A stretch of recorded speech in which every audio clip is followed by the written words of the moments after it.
The fingers wrapped around her throat like a vice, cutting off her air supply as her back slammed against the cold marble pillar of the luxury mall. Shopping bags scattered across the polished floor, expensive fabric spilling out like wounded soldiers. Her feet dangled 2 inches off the ground. "You think you can run from me, Natasha?" Damon's breath was hot against her face, reeking of whiskey and rage.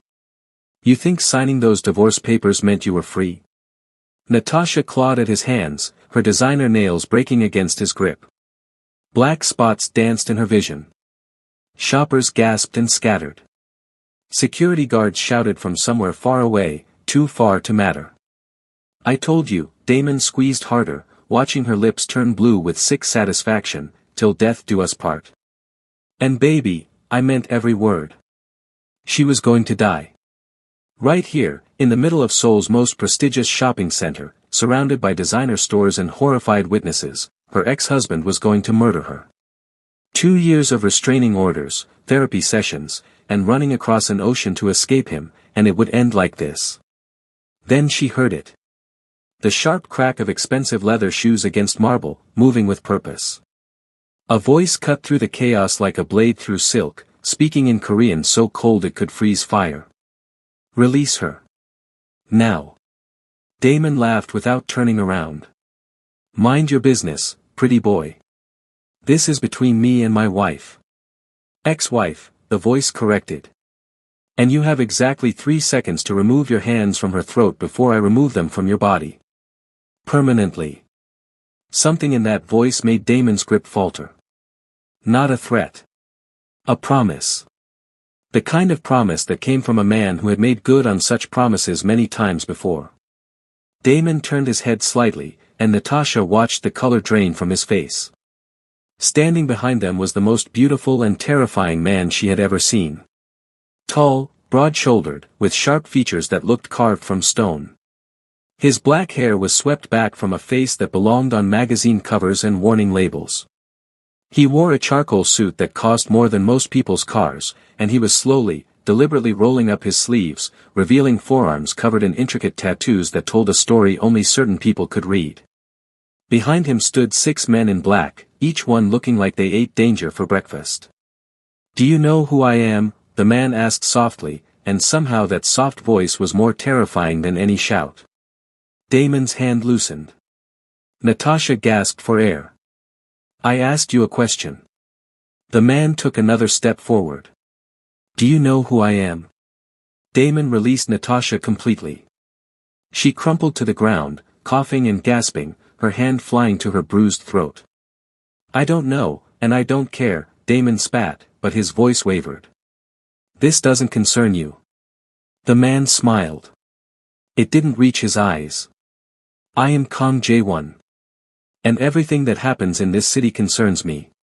Before you continue with this story, if you're new here, hit that subscribe button and tap the notification bell so you don't miss any of our intense stories. Trust me, you don't want to miss what happens next. The color drained from Damon's face so fast that Natasha thought he might faint. She didn't understand. She'd only been in Seoul for 6 months, working as an English teacher at a private academy. She didn't know who Kang Jae-won was. But clearly, Damon did. I didn't know," Damon stammered, backing away. "I didn't know this was your place. I was just assaulting a woman in broad daylight." Jae-won's voice hardened to steel. In front of approximately 43 witnesses and 12 security cameras. As if summoned, 6 men in black suits materialized from various corners of the boutique. They moved like shadows, surrounding Damon with practiced precision. "Take him to the basement," Jae-won ordered. "I'll deal with him after I ensure she's okay." "You can't do this," Damon shouted as 2 men grabbed his arms. "I'm an American citizen. I have rights. You can't just. This isn't America." Jae-won's smile was terrifying. "And in my world, I am the law." Damon was dragged away, his screams echoing through the suddenly silent mall until they faded to nothing. Then Jae-won turned to face Natasha fully, and her breath caught for an entirely different reason. He was beautiful. Not handsome in a conventional way, but striking. Dangerous. His dark eyes held a coldness that should have frightened her, but instead, she felt something she hadn't felt in 3 years. Safe. Can you stand? He asked, his voice softening slightly. Natasha nodded, though her legs trembled. I think so. He extended his hand. She stared at it for a moment, at the tattooed knuckles, at the perfectly manicured nails that seemed at odds with the brutal violence she'd just witnessed. She took it. His grip was firm but gentle as he helped her steady herself. Up close, she could smell his cologne, something expensive and intoxicating, mixed with a hint of cigarette smoke. You're hurt, he observed, his eyes fixed on her throat where she knew bruises were already forming. His jaw tightened visibly. He did this to you before. It wasn't a question. How do you know? She whispered. The way you froze. The way you didn't fight back. The way you're not crying, not screaming, not demanding I call the police. His thumb brushed against her wrist, where old scars peeked out from beneath her sleeve. You've learned that none of those things help. Natasha pulled her hand away, shame flooding through her. I should go. Thank you for your help, Mr. Kong, but... Where? He interrupted. Excuse me. Where will you go? He tilted his head, studying her with an intensity that made her feel exposed. He found you once. He'll find you again. Your apartment isn't safe. Your workplace isn't safe. Nowhere is safe for you right now. Natasha's blood ran cold. She hadn't thought that far ahead. She'd been so focused on surviving the last 5 minutes that she hadn't considered the next 5 hours, the next 5 days. I'll figure something out, she said, hating how weak her voice sounded. No. Jaewon's tone left no room for argument. You'll come with me. Natasha laughed, though there was no humor in it. I don't even know you. You could be worse than him. I could be, Jaewon agreed. But I'm not. And right now, I'm your only option. He was right. God help her, he was right. Natasha looked at this stranger, this tattooed man in a suit who commanded shadows and made her abusive ex-husband tremble with a single name. Every survival instinct she'd developed over years of abuse screamed at her to run. But run where? Why? She asked. Why would you help me? Something flickered in Jaewon's eyes. Something that looked almost like pain. Because someone should have helped my mother. And no one did. The admission hung in the air between them, raw and unexpected. Before Natasha could respond, Jaewon turned and began walking toward a private elevator. My driver will take us to my residence. You'll have your own room, your own space. I won't touch you unless you ask me to. Natasha followed him, her heart pounding. And Damon? Jaewon didn't look back. Damon is no longer your problem. The elevator doors opened.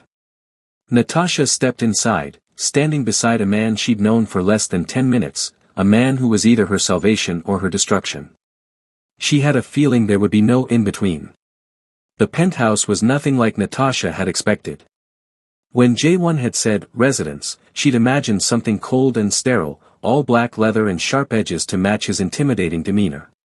Instead, she found warmth. Soft lighting. A wall of windows overlooking the glittering Seoul skyline.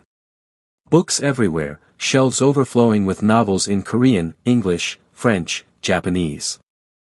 You read? She asked, then immediately felt stupid. Of course he read. The evidence was literally surrounding her. Jaewon removed his suit jacket, draping it over a chair. My mother taught me. She said books were the only escape she had during. He trailed off, but Natasha understood. During the abuse. Mrs. Park, Jaewon called out, and a kind-faced older woman appeared from what Natasha assumed was the kitchen. Please prepare the guest suite. And bring ice. And the first aid kit. Mrs. Park took one look at Natasha's throat and her expression crumbled with sympathy. Right away, sir. The poor dear. After she left, Jaewon gestured to a plush sofa. Sit. Please. Natasha sat, suddenly aware of how surreal this all was. This morning, she'd been a normal English teacher planning her grocery list. Now she was in a mafia boss's penthouse, her ex-husband God knows where, her entire life upended. "You're in shock," J1 observed, sitting across from her. "It will pass. How can you be so calm?" Natasha demanded. "You just had a man dragged to a basement. You just invited a complete stranger into your home. Nothing about this is normal." "Normal?" J1's lips curved into a bitter smile. "I stopped believing in normal when I was 7 years old and watched my father beat my mother to death with a telephone." Natasha's heart stopped. "He was a powerful man," J1 continued, his voice eerily detached. "A politician. Respected. Beloved by the public. Behind closed doors, he was a monster. When she finally tried to leave him, he killed her. Made it look like an accident. Everyone believed him. Everyone except you," Natasha whispered. "Everyone except me." J1's eyes met hers, and for the first time, she saw the fury burning beneath his composed exterior. "I spent 20 years building an empire for the sole purpose of destroying him. When I finally had enough power, enough evidence, enough resources, I made him pay." "What did you do to him?" "Everything he did to her. And more." Natasha should have been horrified. Instead, she felt something dark and satisfied stir in her chest. "Good." J1's eyebrows rose slightly. Most people are disturbed when they hear that story. Most people have never had someone they should have been able to trust hurt them. Natasha touched her throat absently. "I understand why you did it. I just never had the power to do the same. You have it now." The words hung between them, heavy with implication. Mrs. Park returned with ice wrapped in a soft cloth and a first aid kit. J1 took them from her with a quiet thank you, then moved to sit beside Natasha. "May I?" he asked, holding up the ice. Natasha nodded, and he pressed it gently to her throat. She hissed at the cold, and his free hand came up to steady her, resting lightly on her shoulder. "The bruising will be severe," he murmured. "But nothing seems to be damaged permanently. You're lucky." "Lucky." Natasha laughed humorlessly. "That's not a word I'd use." "Then let me rephrase." J1's voice dropped lower. "He's lucky I arrived when I did. Another 30 seconds, and I would have been collecting a body instead of a prisoner." The casual mention of death should have disturbed her. It didn't. "What are you going to do with him?" Natasha asked. "That depends." "On what?" "On what you want." Natasha pulled back slightly, searching his face. "Why does it matter what I want?" J1 set down the ice, his dark eyes intense on hers. "Because you're the one he hurt. You're the one who spent years living in fear. You're the one who deserves to decide his fate. No one had ever given her that power before. Not the police who dismissed her claims. Not the lawyers who told her she didn't have enough evidence. Not the friends who'd said she must have provoked him. I don't know what I want," she admitted. "I don't even know what my options are." "Your options are limitless." J1 leaned back.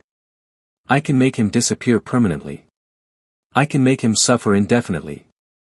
I can release him with a warning so severe he'll never come near you again. I can hand him over to the authorities with enough manufactured evidence to ensure he rots in prison for decades." "Manufactured?" "The real evidence of his crimes against you was probably never collected properly, was it?" Natasha shook her head bitterly. "He's a corporate attorney. He knows how to cover his tracks. Then we create new tracks.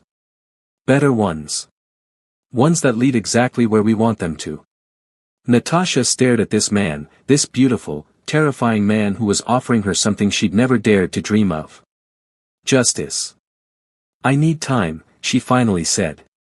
"To think. Take all the time you need." J1 stood. "He's not going anywhere." Now, if you're enjoying this story, drop a comment below telling me what you think Natasha should do with Damon. And don't forget to like this video, it really helps the channel grow. Now, let's get back to the story. 3 days passed. 3 days in which Natasha barely slept, barely ate, barely did anything except wander through Jaewon's penthouse like a ghost, trying to make sense of her situation. Jaewon, for his part, kept his word. He gave her space.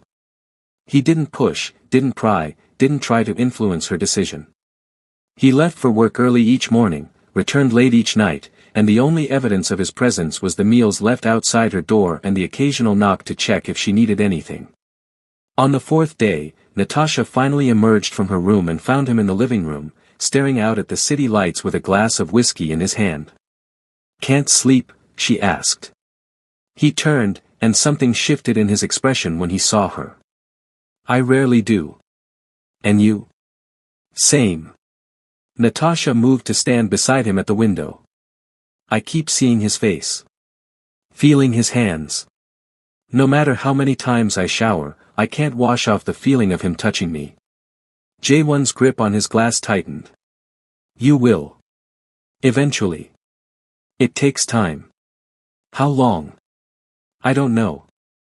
I still see my father's face every time I close my eyes. But the nightmares come less frequently now. The memories have less power." They stood in silence, two damaged people looking out at a city that sparkled with false promises. "I made a decision," Natasha finally said. Jaewon waited. "I don't want him dead." She saw his eyebrow twitch slightly. "Not because I don't think he deserves it. But because I refuse to become a killer because of him. He already took so much from me. I won't let him take my soul too." "And the other options?" Natasha turned to face him fully. "I want him to suffer the way I suffered. I want him to feel powerless. I want him to know what it's like to be trapped with no escape, to have no one believe him, to watch everything he built crumble around him." A slow smile spread across Jaewon's face. It was not a nice smile. It was the smile of a predator who had just been given permission to hunt. "That," he said, "can be arranged." What followed was a masterclass in destruction. Jaewon's people moved like ghosts through Damon's life, unraveling every thread he'd ever woven.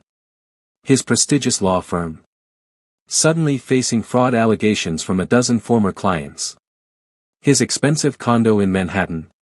Seized due to suspicious financial activity. His reputation. Demolished by a carefully leaked story about his abuse, complete with hospital records Natasha didn't even know existed. "How did you find those?" she asked as they watched the news coverage together. "I have people everywhere," Jaewon replied simply. "Nurses. Lawyers. Journalists. Everyone has a price. And everyone has someone they love that they want protected." Damon's face appeared on screen, haggard and desperate, trying to defend himself against allegations that multiplied like hydra heads. Every time he denied one, two more appeared. "He looks terrified," Natasha observed. "He should be. This is just the beginning." But there was something else happening during those weeks of revenge. Something Natasha hadn't anticipated. Jaewon. He was nothing like the cold, terrifying figure he presented to the world. Behind closed doors, he was quiet, almost gentle. He brought her tea when she couldn't sleep. He recommended books when she mentioned feeling restless. He told her stories about his childhood, the good parts, before his mother died, when she used to sing him to sleep in a language his father forbade her to speak. She was Korean, he said one night, when they'd both had too much wine and too little sleep. My father was Korean too, obviously, but he was ashamed of his heritage. Wanted to be more Western. More powerful. More everything. She was the opposite. She loved our culture, our food, our music. When he wasn't home, she'd teach me traditional songs. Do you still remember them? Jaewon hesitated, then softly began to hum. The melody was haunting, beautiful, filled with a sadness that made Natasha's chest ache. What do the words mean? She asked when he finished. It's a song about the moon watching over someone you love. My mother used to say she would become the moon when she died. So she could always watch over me. Natasha reached out without thinking, taking his hand. His fingers were warm, strong, and they curled around hers like they belonged there. She would be proud of you, Natasha said softly. Jaewon's jaw tightened. She would be horrified by who I've become. No. She would see a man who survived the unsurvivable. A man who protects those who can't protect themselves. A man who honors her memory every single day. Jaewon's eyes met hers, and for the first time, Natasha saw the vulnerability he kept hidden from the world. The little boy who'd lost his mother. The teenager who'd clawed his way up from tragedy. The man who'd built an empire on rage and grief. You see too much, he murmured. Maybe you don't let people see enough. The air between them shifted, charged with something new. Something dangerous. Something neither of them could deny. Jaewon's free hand came up, his fingers brushing lightly against her cheek. You should go to bed. It's late. I should, Natasha agreed, but neither of them moved. If you stay here, looking at me like that, I'm going to kiss you. Natasha's heart hammered against her ribs. And if I want you to? Then you need to be sure. Because once I start, I don't think I'll be able to stop. And you've already had one man take things from you without permission. I refuse to be another. Natasha answered by closing the distance between them. The kiss was soft at first. Tentative. Two broken people testing the waters of something terrifying and wonderful. But then Jaewon groaned, low in his throat, and pulled her closer, and the kiss became something else entirely. Fire. Need. A desperate claiming that left them both breathless. When they finally pulled apart, Natasha's lips were swollen and Jaewon's carefully controlled composure was in ruins. Stay with me tonight, he said, his voice rough. Just to sleep. I need to know you're safe. Natasha nodded. Okay. That night, Natasha fell asleep in the arms of a man who'd killed for less provocation than a single tear rolling down her cheek. And for the first time in years, she didn't have nightmares. Weeks turned into months. Natasha moved from the guest suite to Jaewon's bedroom. She learned the rhythm of his life, the early morning workouts, the late-night business calls, the rare moments of peace when he would read beside her while she graded papers. Because yes, she'd returned to teaching. Jaewon had arranged for enhanced security at her academy, invisible guards who ensured no one could ever hurt her again. You don't have to work, he'd said when she'd announced her intention to go back. I know. But I want to. Those kids need me. And I need them. She'd cupped his face in her hands. I won't become a prisoner again, Jaewon. Not even in a gilded cage. He'd understood. Of course he had. But not everyone was happy with their arrangement. She's a liability, said Park Min-jun, Jaewon's second-in-command, one evening when he didn't know Natasha was listening from the hallway. An American woman? In your home? In your bed? The other families are talking. They think you've gone soft. Let them talk. This isn't like you, boss. You've never let anyone this close. What makes her different? A long pause. Then, because she sees me. Not the Kang Jaewon who runs Seoul's underworld. Not the monster or the myth. She sees me. And she stays anyway. Natasha pressed her hand to her heart, tears pricking her eyes. The families won't accept her, Min-jun pressed. They'll use her against you. Then I'll destroy anyone who tries. Even if it means war. Jaewon's voice hardened to steel. Especially then. The conversation haunted Natasha for days. She'd known, abstractly, that Jaewon was powerful. Dangerous. But hearing about families and war made it real in a way it hadn't been before. She was falling in love with a man who lived in shadows. A man who had more enemies than she could count. A man who would burn the world down for her. Was that a blessing or a curse? The answer came sooner than expected. It happened on a Tuesday. Natasha was walking to her car after work when she felt it. That prickle at the back of her neck. That animal instinct that screamed danger. She turned. And there he was. Not Damon. Damon was rotting in a Korean prison, his transfer arranged by Jae-won's connections, his fellow inmates informed of exactly what kind of monster he was. He wouldn't survive his sentence. Justice, delayed but delivered. No, this was someone else. A man she didn't recognize. Tall. Cold eyes. A scar running down his left cheek. Mrs. Kong, he said, using a name that made her heart stutter. Your boyfriend has been causing problems for my employer. I'm not Mrs. Kong, she said, backing away slowly. And I don't know what you're talking about. No. The man smiled. Then allow me to educate you. Come with me quietly, and no one has to get hurt. Natasha ran. She made it 3 steps before she felt the sharp sting in her neck. A needle. Drugs flooding her system, making the world spin and blur. The last thing she saw before darkness claimed her was the man's satisfied smile. When she woke, she was in a warehouse. Classic. How very original of her kidnappers. Her hands were bound behind her back, her ankles tied to the chair.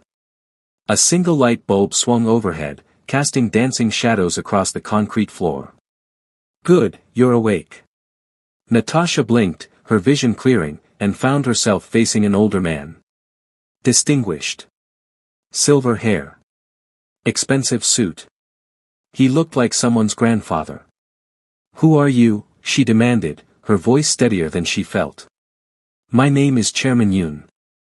I run one of the 3 major families in Seoul. And your boyfriend has been stepping on my territory. Jae-won will kill you for this. Chairman Yoon laughed, a cold, hollow sound. That's exactly what I'm counting on. You see, Kang Jae-won has always been untouchable. Too careful. Too controlled. But ever since you came along, he's been making mistakes. Taking unnecessary risks. All because of love. The word dripped with contempt. Love makes men weak, Yoon continued. And weak men can be destroyed. When he comes for you, and he will, my men will be waiting. 2 birds, 1 stone. Fear gripped Natasha's heart, but not for herself. For Jae-won. The trap was obvious. He would walk right into it because of her. He won't come, she said, desperately trying to buy time. We're not that serious. I'm just a woman he's sleeping with. He wouldn't risk everything for. The slap came out of nowhere, snapping her head to the side.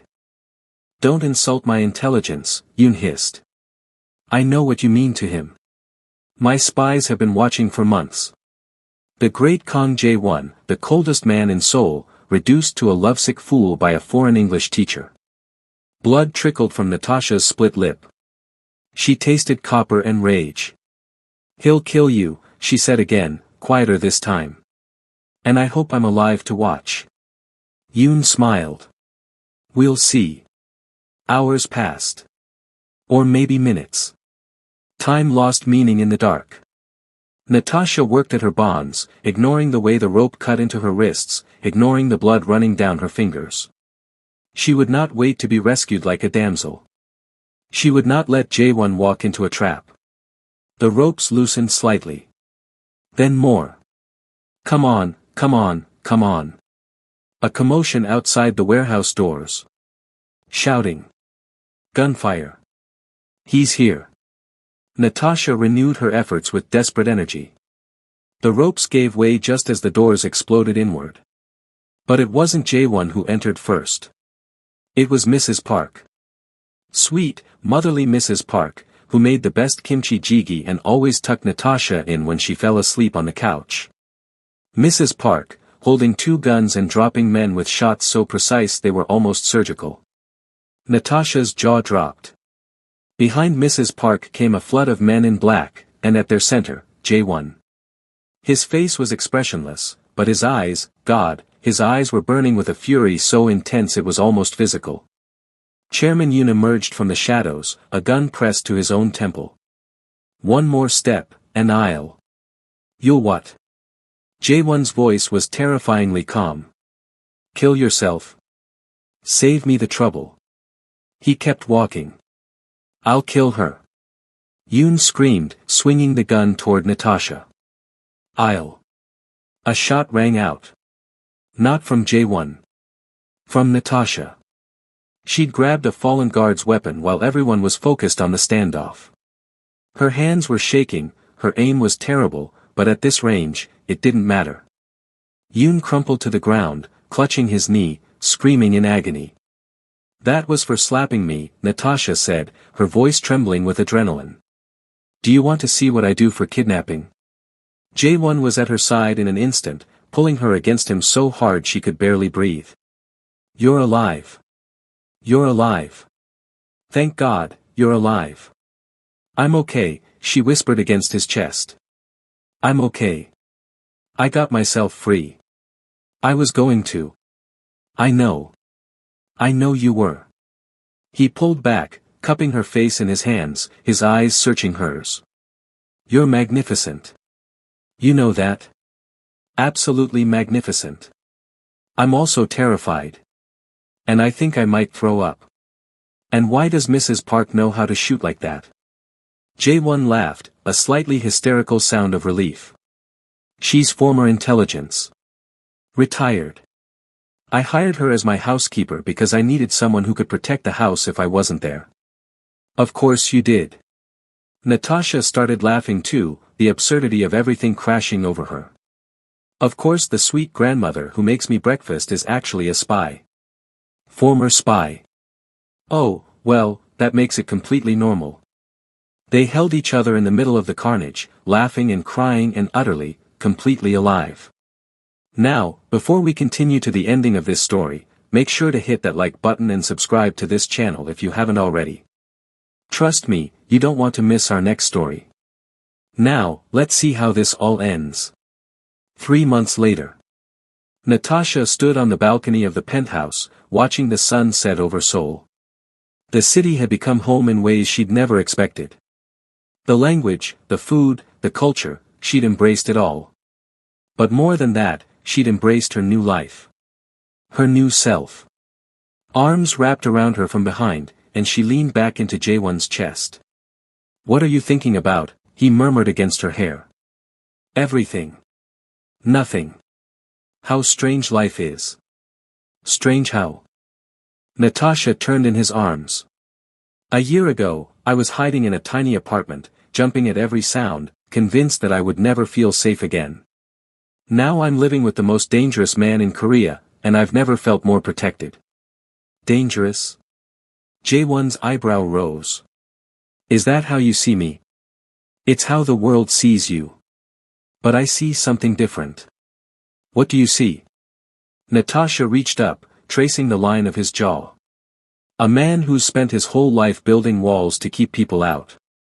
A man who thinks he doesn't deserve love because of the blood on his hands. A man who's so afraid of becoming his father that he doesn't realize he's the exact opposite. Jaewon caught her hand, pressing a kiss to her palm. You see too much. I've told you that before. And I'll keep seeing it until you believe it too. He pulled her closer, his forehead resting against hers. Marry me. Natasha's heart stopped. What? Marry me. Not because I need to protect you. Not because you need to escape anything. But because I can't imagine spending another day without you as my wife. Because I love you. Because you make me want to be better. Because every moment without you feels like a prison, and every moment with you feels like freedom. Tears spilled down Natasha's cheeks. Jaewon. You don't have to answer now. You don't have to answer ever if you're not ready. I just needed you to know. I need you to know that I choose you. Every day. Forever. Natasha thought about everything she'd been through. The years of abuse. The fear. The running. The feeling that she would never be whole again. Then she thought about the past few months. The healing. The growing. The learning to trust again. The discovering that she was stronger than she'd ever believed. And she thought about this man. This beautiful, broken, devastating man who had saved her without trying to change her. Who had given her power instead of taking it. Who had shown her that love didn't have to hurt. Yes, she whispered. Jae-won froze. Yes. Yes, I'll marry you. Yes, I'll spend my life with you. Yes, I'll love you even when you're dangerous, especially when you're dangerous, because I know now that dangerous doesn't mean harmful. Not with you. He kissed her then, deep and desperate and full of promise. The Seoul skyline glittered behind them, a city of secrets and shadows and unexpected love stories. Natasha had come to Korea running from her past. She'd found her future instead. 6 months after the wedding, Natasha stood in front of a roomful of women at Seoul's largest domestic violence shelter. It was a project she and Jae-won had built together, funded by his empire, run by survivors like her. You are not weak because someone hurt you, she said, her voice carrying to every corner of the room. You are not damaged because someone tried to break you. You are survivors. You are warriors. And your story is not over. She saw the tears in their eyes. Saw the flickers of hope. Saw herself in every single face. I know what it's like to feel like there's no way out. I know what it's like to believe you deserve the pain. But I'm here to tell you that's a lie. You deserve safety. You deserve love. You deserve a future where you write your own ending. After the talk, a young woman approached her. Timid. Bruised. Familiar. Does it ever stop hurting? She asked quietly. Natasha took her hands. It gets easier. It changes. The scars become part of your story instead of your definition. And one day, you'll look back and realize you become someone new. Someone stronger. Someone unbreakable. How do I start? Natasha smiled. You already have. You're here. That's the hardest step. Now you just have to keep walking. She watched the young woman return to the group, watched the volunteers surround her with support and resources and hope. This was her purpose. This was her redemption. Turning her pain into someone else's healing. Arms wrapped around her from behind, and she leaned into Jae-won's familiar embrace. You're amazing, he murmured. I learned from the best. Mrs. Park. Natasha laughed. Obviously. That woman is terrifying and wonderful. She is. Jae-won turned her to face him. But so are you. You've built something incredible here. Something that will outlast both of us. We built it together. You had the vision. I just had the checkbook. Natasha shook her head. You had more than that. You had the courage to let me in. To let yourself be loved. That was the hardest thing either of us has ever done. Jae-won kissed her forehead. Still worth it. Still worth it. They stood there, in the shelter they'd created, surrounded by the evidence of their love made tangible. The past couldn't be erased. The scars would never fully fade. But the future stretched out before them, bright with possibility. Damon was dead. His prison sentence had been cut short by inmates who believed in their own kind of justice. Natasha had received the news with nothing more than a quiet nod. He couldn't hurt anyone anymore. That was all that mattered. Chairman Yoon was in prison, his empire dismantled, his family scattered to the winds. The other families had learned the lesson well, nobody touched what belonged to Kang Jae-won. And Natasha? Natasha was finally free. Free to love. Free to live. Free to be the woman she'd always been capable of becoming. The little girl who'd grown up dreaming of romance had never imagined this. Never imagined that her great love story would begin with violence in a mall, with a man rolling up his sleeves and choosing her. But the best stories never go the way you expect. And this was just the beginning of theirs. The end. Thank you so much for staying until the end of this story. If you loved Natasha and Jae-won's journey, drop a comment telling me your favorite part. And if you want to see more stories like this, make sure you're subscribed and you've hit that notification bell. I'll see you in the next one.